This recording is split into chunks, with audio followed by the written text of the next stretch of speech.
Ze gertatzen da emakumeak ez baditugu kontutan hartzen zientzia egiterakoan? Badaude gai ildo batzuk gizonezkoaren ikuspegetik egin direla, ez? Edo bakarrik gizonezkoaren gorputza kontutan hartuta, ez? Adibidez aipatzen dira edo nahiko entzunak dira, kotxeko segurtasun uhala adibidez diseinatua dagoela edo gondela gizonezkoentzat, ez? Eta beraien gorputzarentzat, eta agian ez pentsatzen emakume haurdun batentzat, ez? Edo egokitasun hori bilatzen edo mintzat ikuspegi hori ematen. Bihotzekoak beti definitzen dira gizonek paretzen dituzten sintometatik arabera. Bazuzkerreko mina eta zer, baina emakumeek sentitzen dira oso sintomain espezifikoak eta askotan emakume askok hiltzen dira ez dakitelako ezberdintzen edo nabaritzen bihotzekoa. Uste dutelako gripea edo egon ezeina edo zer arro somotzen dutela, baina ez dakitela, baina betidanik bihotzekoa bakarrik definitu delako gizonek paretzen dituzen sintometatik. Eta ze gertatzen da fizikan, teknologian edo ingenieritzan ikerketa lanak emakumerik gabe egiten direnean? Hasteko parte hartzen ez badugu, talentuaren parte bat galtzen ari gara, bidetik. Hor galtzen ari garela aukera horiek, talentu horiek izatea gure etorkizuneko zientzia eta teknologiaren garapenean. Bai, zientzia bada nesken kontua. Emakume zientzialariaren nazioarteko eguna ospatzen dugu zientzia puntu-puntuan gaur. Ongi etorri lagunak.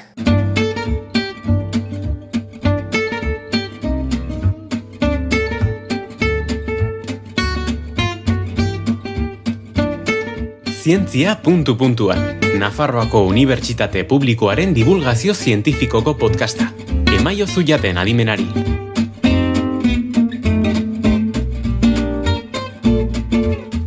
Ongietorri entzule emakume zientzialaria dugu gaur izpide. Unibertsitatetako geletan gehiago dira emakumeak gizonezkoak baino. Badira ordea salbuespen garrantzitsuak eta esanguratsuak. Ingenieritzan, fizikan, matematiketan, edota konputazioan. Zergatik? Oso txikitatik neskei zientzia eta teknologia mutilen kontua direla erakusten zaielako akaso? Neskentzat beste lanbide batzuk egokiagoak direla transmititzen dugulako ote? Erizaina, abokatu, ala medikua, ez ordea ingenieria, programatzailea, ala teleko. Galdera hori egin diegu Nafarroko Unibertsitate Publikoko bi zientzialariei. Maria Napal, biologian doktorea eta Irantzu Uriz, ingenieritza kimikoan doktorea. Zientziarien didaktika arloan ikertzen dute. Ongi etorri. Mila esker.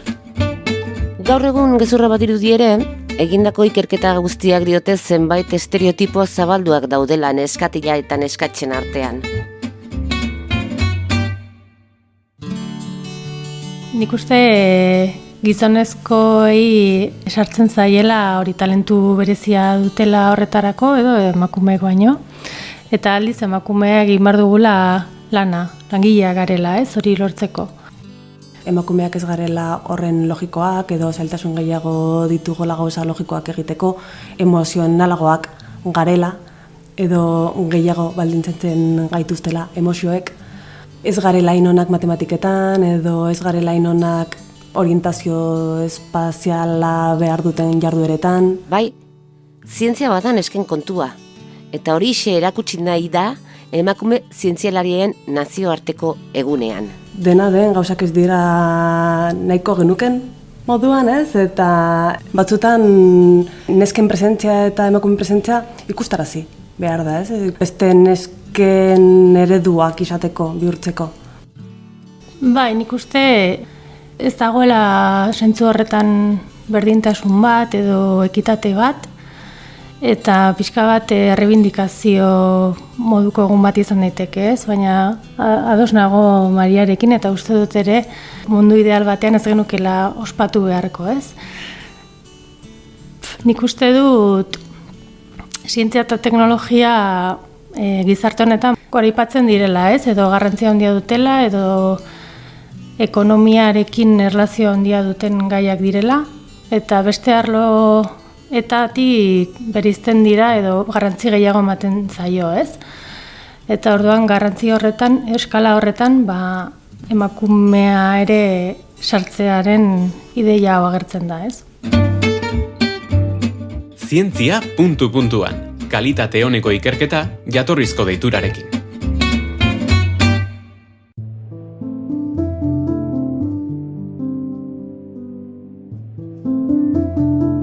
Pentsatzeko duzun eskubidea defendatu. Era desegokian pentsatzea, ez pentsatzea baino hobea baita. Hipatia, zientzialari eta filosofoa. Grezia. Izan dira eta badira emakume zientifikoak. Historian zehar gutxiago, zailtasunak eta oztopoak izan dituztelako Andreek. Hala ere, bai, egon dira emakumeak. Hala beharrez edo ahal eginez, ezi horiek gainditu dituztenak. Hipatia lehenengoa. Askotan ordea gizonezkoen itzalpean eskuturik gelditu dira. Bai, askotan.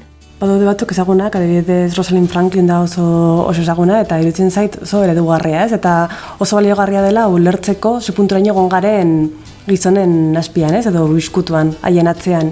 Rosalind Franklnek bera izan zen ADN-eren heliziaren egitura aurkitu zuena, eta bera eruguretu zitzaion X izpiak erabiltzea egitura hori eskribatzeko.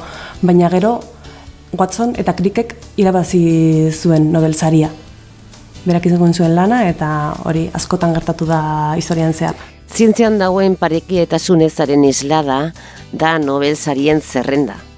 Izan ere, 1901 Nobel sariak sortu zirenetik gaur egun arte 57 emakumeek baino ez dute jaso aitortza hau. Gehienek literatura saria eta bake saria eskuratu dute. 1903tik bakarrik 24 emakume egon dira. Eta 24 horietatik erdia, 12 fisiologia eta medikuntzan. Eta gainontzekoak ekonomian, eta oso gutxi kimikan eta fisikan eta matematiketan. Eta aurkitu genituen beste datu interesgarri bat, gehienak zirela gizonezko batekin partekatuak. Bakarrik 3 sari emakume bakar batek jaso zuen. Eta ze ondoriok ditu ikerlari hauek, ez ezagunak izatea? Bai, argi dago, ez? Eta datuak hori diote. Teknikoagoak diren karrera horietan emakumeen presentzia txikiagoa da, eta hori errealitatea da. Eta horren atzean, argi eta garbi daude genero estereotipoak, ez? Txikitatik ikasten ditugun estereotipo horiek. Eta horiekin apurtza izango litzateke kasunetan gakoa. Egia da erabakitzeko eskubidea hor dagoela, ez? Baina erabaki hori nondik hartzen duzu, esan nahi dut. Estereotipo horietatik aparte hartzen ari zara edo horren barne ja sartua zara aspaldi eta hor murgilduta zaude eta horrek baldintzatuta mugitzen ari zara, ez? Hori da pixkat ikusten ari garena, ez? Bai, egia da aukeratzen alduzuna, baina agian ja iritsi zara momentu batean bigarren hezkuntzara, pentsatzen duzula zientzia eta teknologia ez dela zuretzat edo ez zarela gai sentitzen hori egiteko, horretik bizi izan dituzun esperientzia batzuengatik eta horria mugatzen ari zara aukera hori egitea. Ez? Bakarrik, estereotipo horiei kasu egiteagatik edo agian konstiente ez izatea gaitik, ez? Bai. Naiz eta libre izan hori matrikularen laukitxo batean edo bestean jarri, baina familiaren gandik jasotako eragina eta eskolan entzundako mezuak eta gizartean ere entzundako mezuak, ez? Oso argi utzi digute txikitatik nola portatu behar genuen eta ze izan behar genuen eta ze izan behar zen gure gustokoa eta unibertsitatera izten zanerarako oso argi duzu. Ze aukeratu behar duzun eta zer ez, naiz eta inork ez esan. Menuan mota guztietako jakintzak, egiazko jakiteak. Puntu-puntuan beti ere.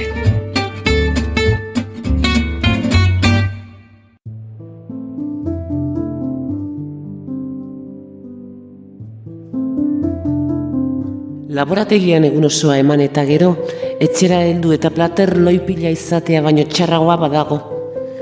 Ezin izatea laborategira berriz joan. Chien Xiun-u, fisikaren lehen dama.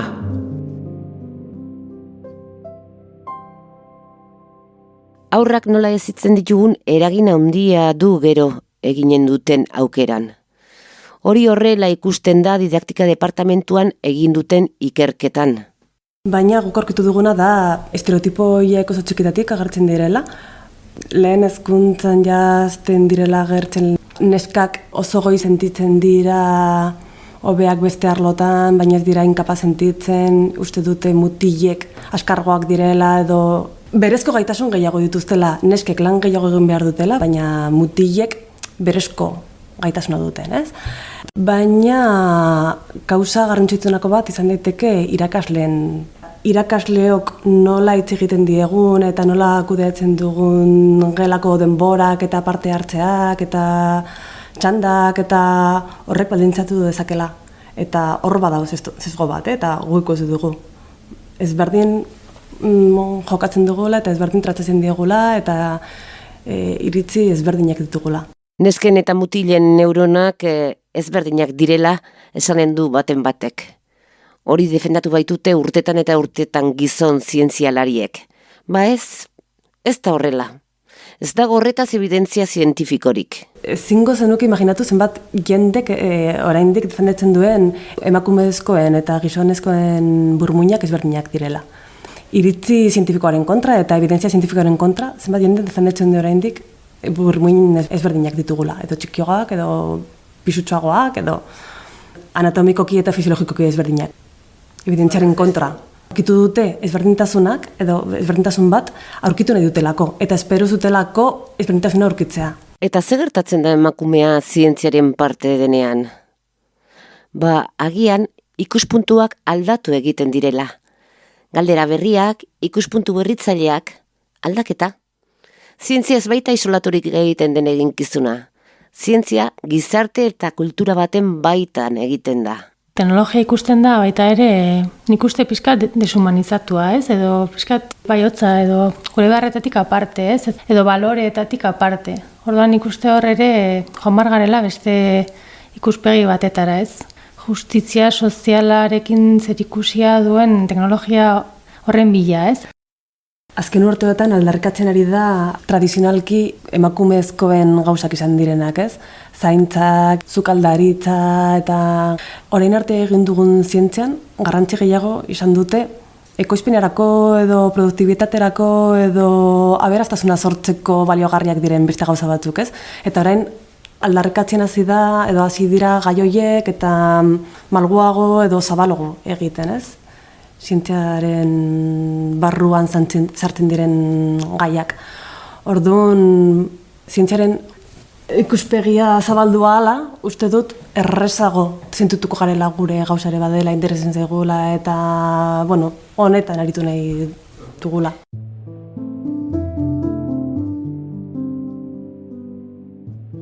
Batuak egiten diguna ez da garrantzitsua. Guk berarekin egiten duguna bai ordea. Florence Nightingale, erizaitzaren aitzindaria.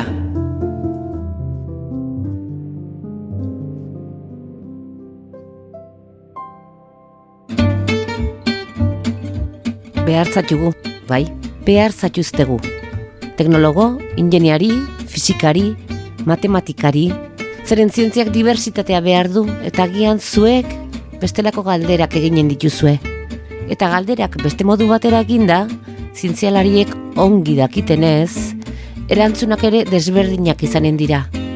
Lehentasun berriak sumatzeko balioko duten erantzunak. Honeraino gaurko gure menua. Mariana Pal eta Irantzuriz doktoreak esker mila zientzia puntu-puntuan sukaldatzen laguntzeagatik. Esker mila entzule horregoteagatik. Izan untxa. Zientzia puntu-puntuan entzun duzu. Nafarroako Unibertsitate Publikoaren podcasta. Gozatu zientziaz.